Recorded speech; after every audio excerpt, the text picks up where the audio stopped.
Hello, everyone. Welcome to another brand new episode of the Becoming You podcast. And today we're going to be diving deep and discussing parenting mistakes that you might be making.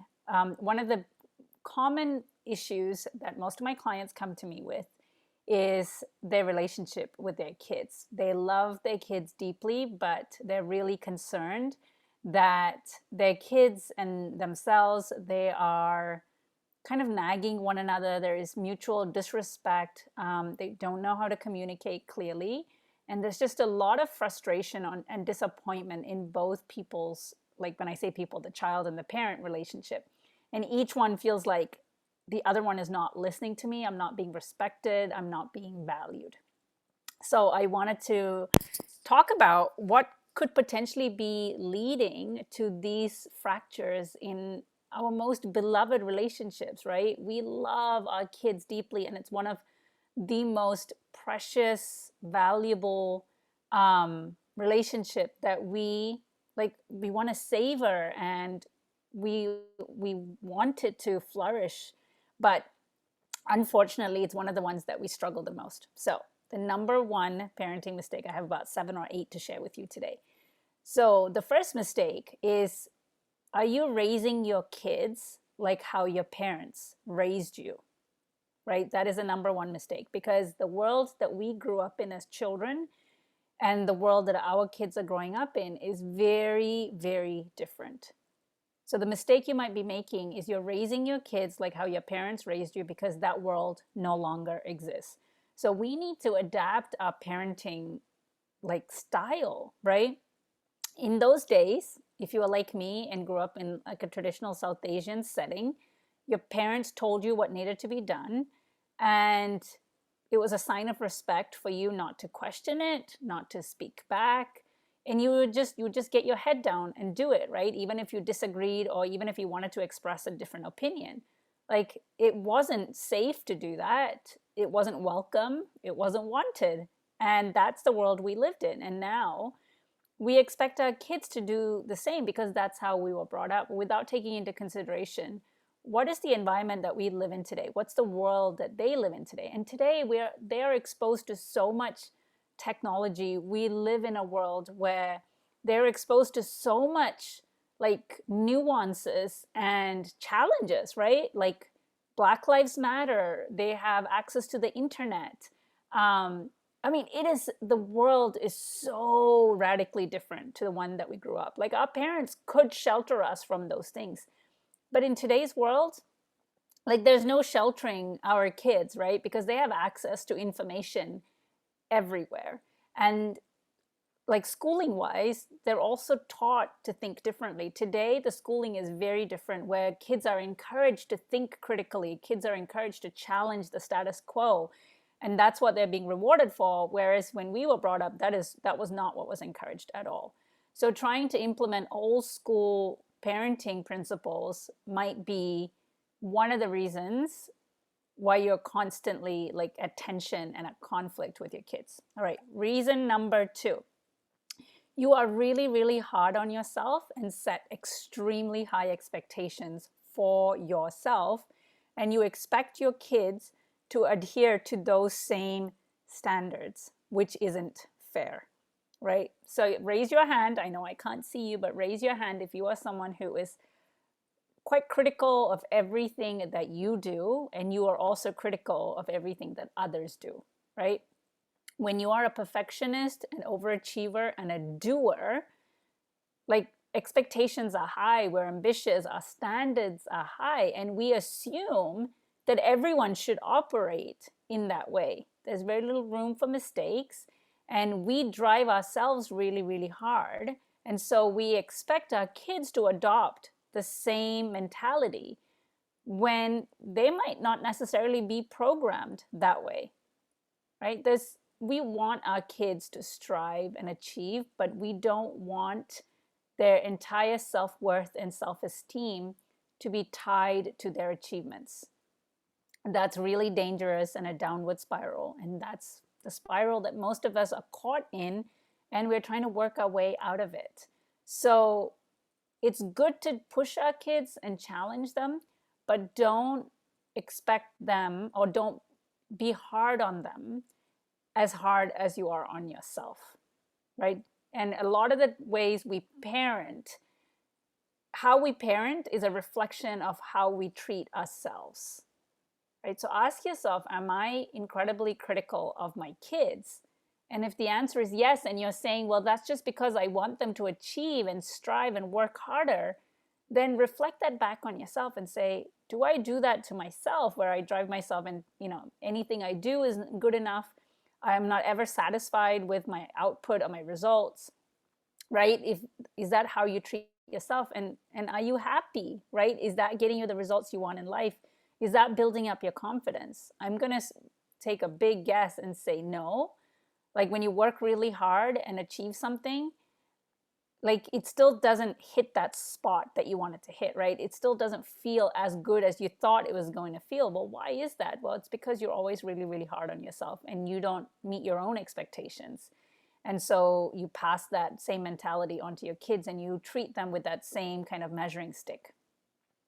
So mistake number 3 that you might be making is you were taught to suppress your feelings and not encouraged to express them or feel them, right? So now when your kids are expressing their anger, their disappointment, their frustration, their disagreements with you, you immediately feel disrespected, right? Because you read that as, if you disagree with me, like that's a sign of disrespect. But it's not. That's what our parents told us, right? Whatever I say goes. If you disagree, like if you disagree with what I have to say, that's a sign of disrespect, right? That's what our parents taught us. But again, if we are just copying and pasting our parents' parenting style onto our kids, what you're essentially then doing is you're saying you're not allowed to feel your big feelings around me. It's inconveniencing me. It's causing me discomfort. Go feel it somewhere else. Right? We're saying I'm not a safe space. Like, I don't want this version of you where you are angry and all of these emotions are bubbling out of you. We don't want them around. That's what we're essentially saying. And we're saying, I only want you around when you are peaceful, calm, balanced, right?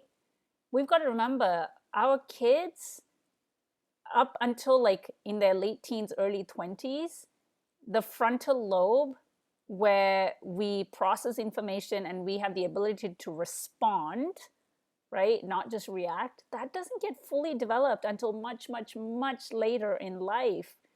Right now, our kids are feeling beings. So if we are constantly telling them, don't say that, don't cry, stop it, stop arguing with me, we're not allowing for them to fully express themselves. So how can you change this? Get really good at feeling your own feelings. Get good at labeling your feelings.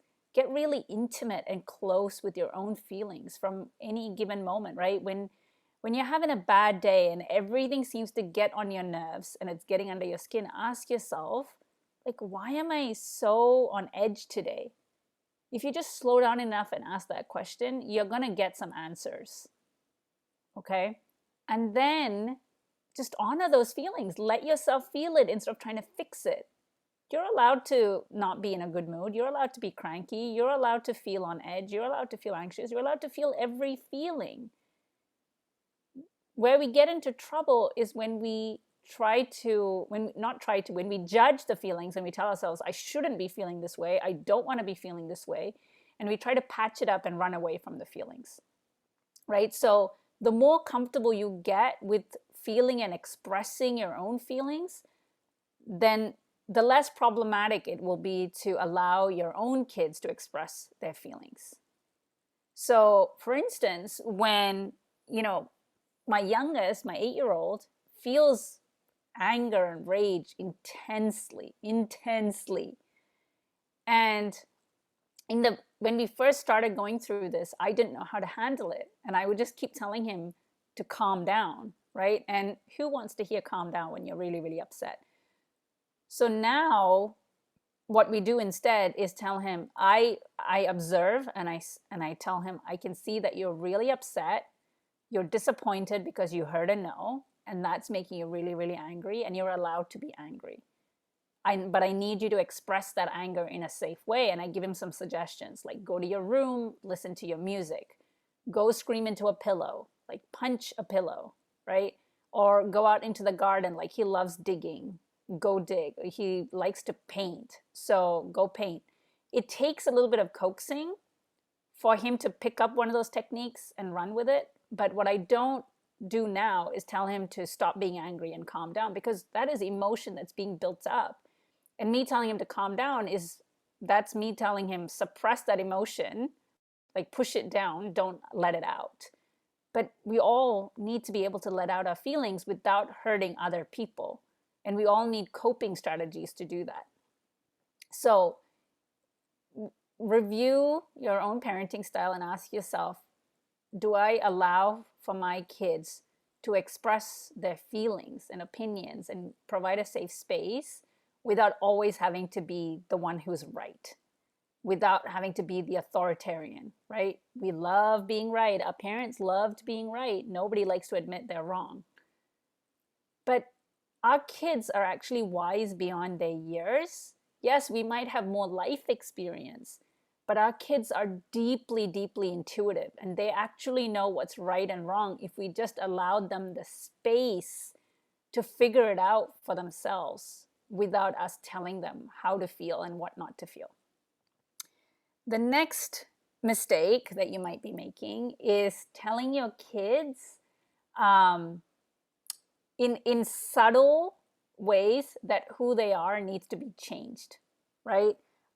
Because when growing up, we were probably told, well, you need to change that about yourself, or we were probably withheld love in very subtle ways if we didn't behave the way our parents wanted us to, right? There might have been some controlling aspects of our kids where if we didn't bring home the grades that they were expecting, maybe your mom and dad was upset with you, right? I'm just pulling out some examples. These examples might not be directly for you, but you know what I'm talking about. Like if you were less than perfect, if you didn't meet their expectations, then you somehow got the sense that you disappointed them, right?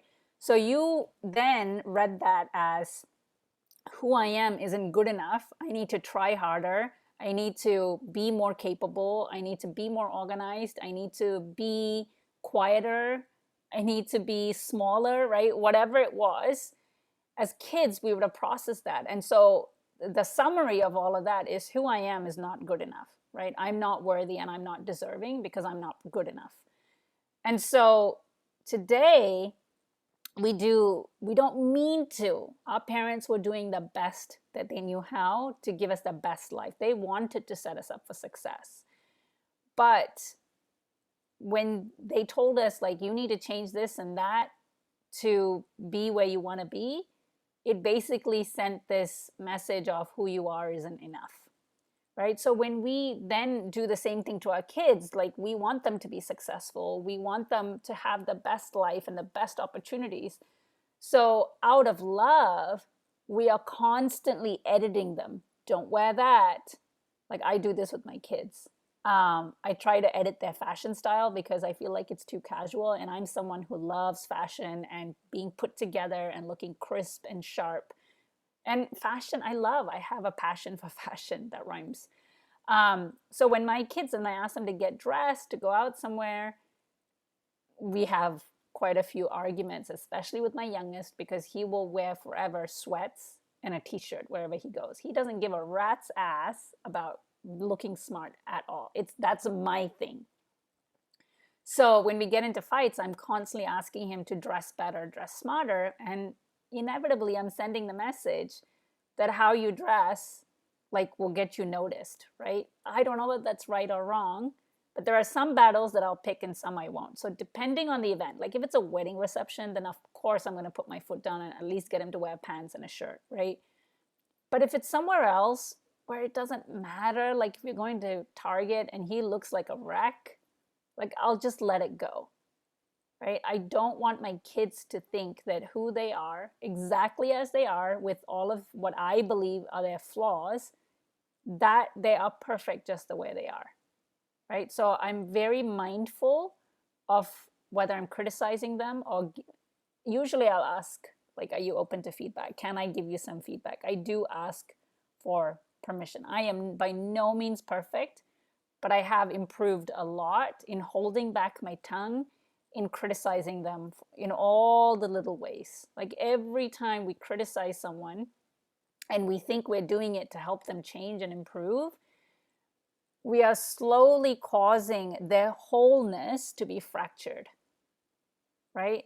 We're just causing these cracks in the foundation. And I don't want to, the world is going to do that regardless as they go through life. I don't want to be contributing to that. All right, the next mistake is believing that our children owe us something, right?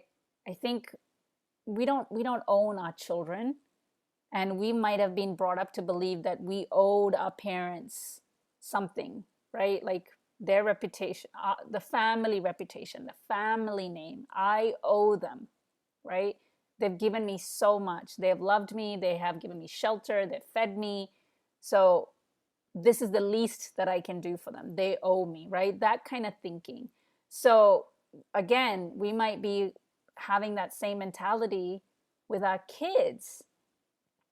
And we might have, like, you might be holding on to the belief that your kids owe you, like the least that they can do is study hard and bring home good grades, right?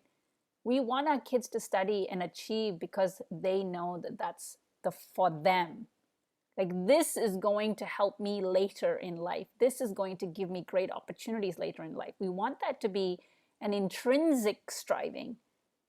We don't want them to strive and work hard because they believe that that's what they owe us as parents. That would be extrinsic striving, right?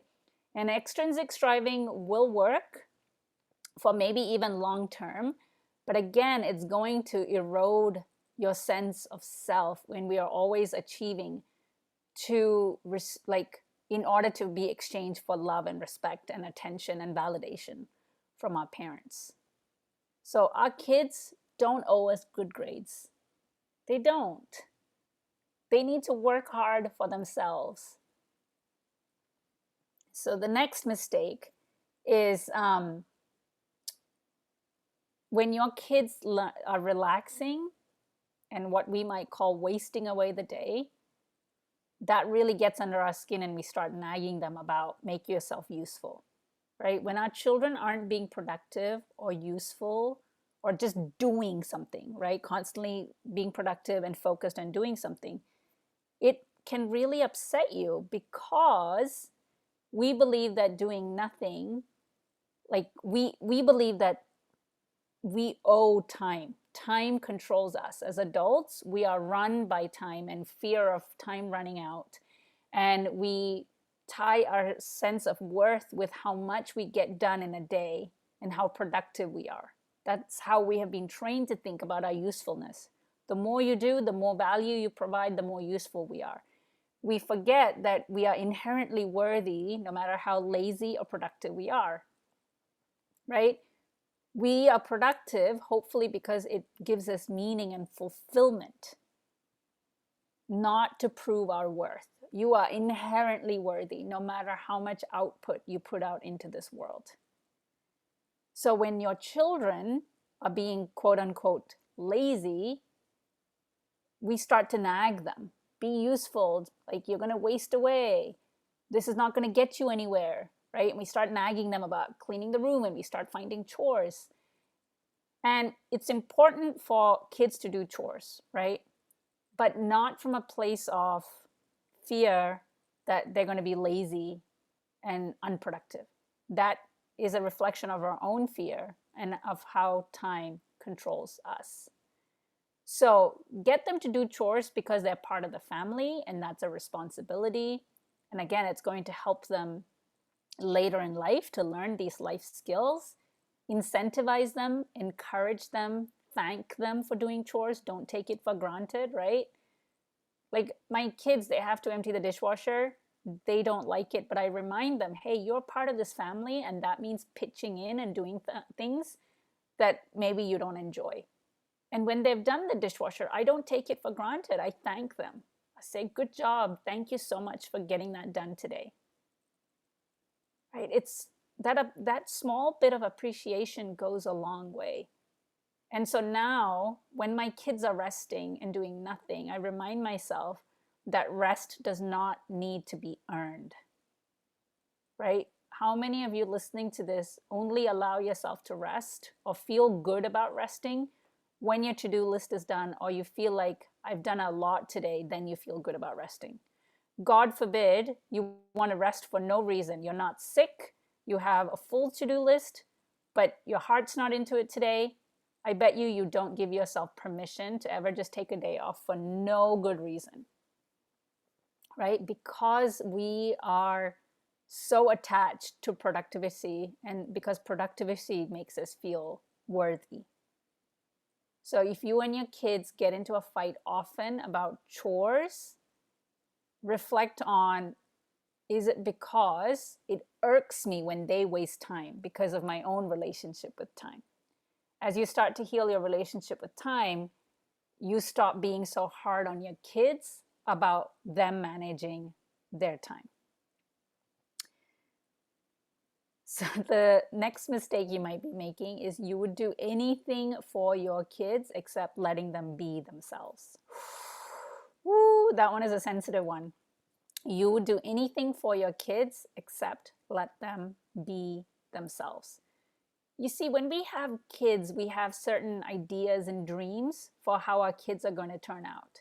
We want them to be doctors, engineers, and even if it's not career related, we want them to be successful, right? We want them to be intelligent and smart and charismatic and focused and ambitious, right? We have all of these ideas and aspirations for our kids. And growing up, when they don't show indicators of that, we start to panic. Right? We start to panic and we start to think, oh my God, they don't have the traits to be wildly successful in life. He or she doesn't work hard enough. They're not focused enough. They make so many mistakes. They're just kind of all over the place. They're so hyper, right? Or they're only interested in art and music, and they don't have strong academic abilities. They bring home A's in art, but what's the point of that, right? I had a client once whose child was really into a very unusual hobby. And my client and her spouse had a really hard time supporting this hobby because they were like, what's the point? Like, it's not going to be a money-making thing. Like, it's not going to be something that turns into a profession. But this child showed so much passion for this hobby, but it was, like I said, it was really unusual. And so they didn't have a guidebook on how to nurture it and why should I nurture it, because it's not going to lead anywhere. So as we did our work together, me and my client, I really started, she started nurturing who she was. She started cherishing her innate abilities.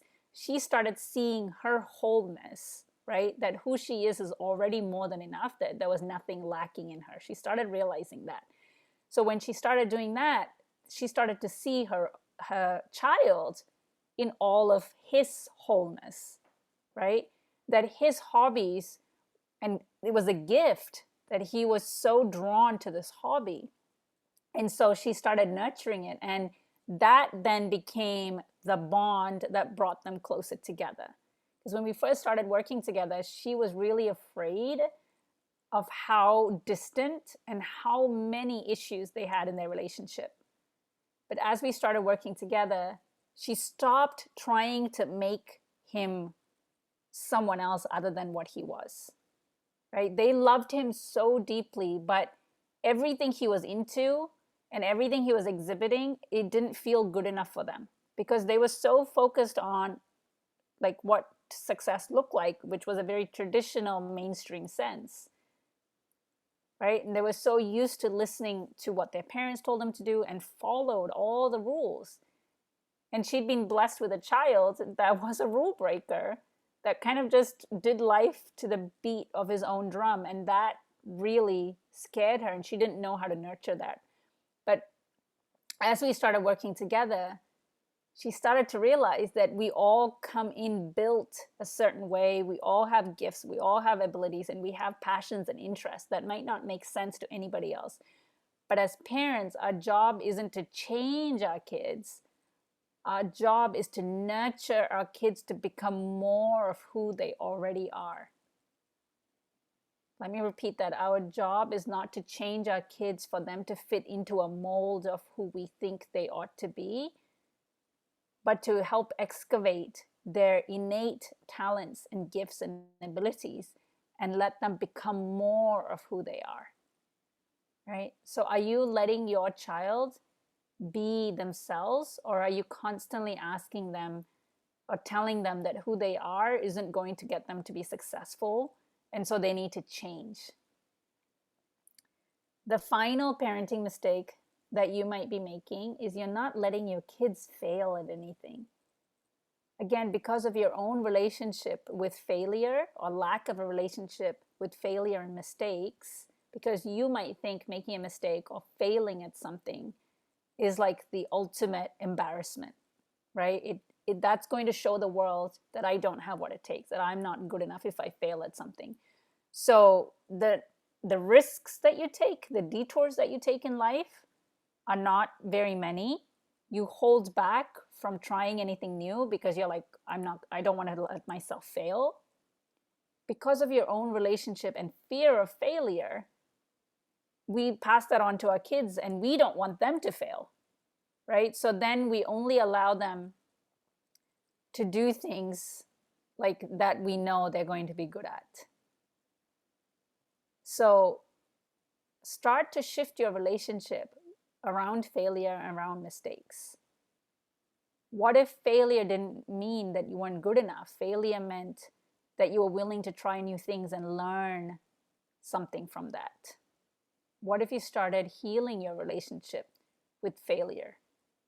Failure actually has nothing to do with your enoughness. Most of us believe that if we fail, that means I just don't have what it takes. It actually doesn't mean that at all. If we fail and if we make mistakes, it just means it didn't work that way. I need to learn the lesson and I need to try again. It doesn't mean that you're on the wrong path. It doesn't mean that you're not meant for it.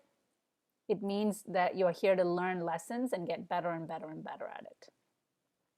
So because you're scared of failure, and we don't have the greatest relationship with failure, we nag our kids because we are trying to save them from not failing.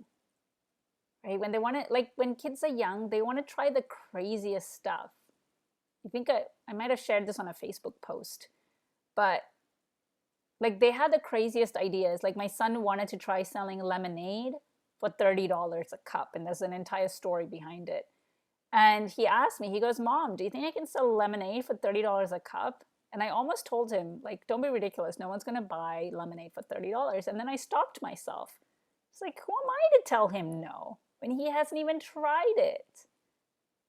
Right? And I said, maybe somebody might buy it for $30. Like, I wouldn't buy it. Most people I know wouldn't buy a cup of lemonade for $30. But it doesn't mean that nobody would buy it. I bet you there might be one or two people who might buy it.